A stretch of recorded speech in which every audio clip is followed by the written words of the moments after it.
School tunes, सीखो मजेदार अंदाज में। सच्ची खुशी, पहली जमात, उर्दू बाल भारती।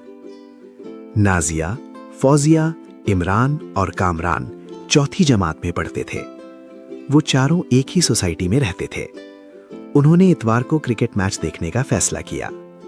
नाजिया को परेशान देखकर इमरान बोला, हम सब साथ जाएंगे। इतवार को सब लोग नाजिया के घर जमा हुए। नाजिया को साथ ले जाने के लिए उसकी अम्मी से इजाजत मांगी। अम्मी बोली, ठीक है, लेकिन नाजिया का ख्याल रखना। सबने एक साथ हामी भरी। फौजिया ने नाजिया की व्हीलचेयर पर बैठने में मदद की। सब साथ में स्टेडियम पहुंचे। नाजिया ने सबके साथ मैच देखने का लुत्फ उठाया। मैच के बाद सबने रास्ते में चाट का मजा लिया। घर लौटते वक्त नाजिया का चेहरा खुशी से दमक रहा था। देखने का शुक्रिया। मजीद सीखने के लिए हमारा चैनल स्कूल टून्स सब्सक्राइब करें। अल्लाह हाफिज।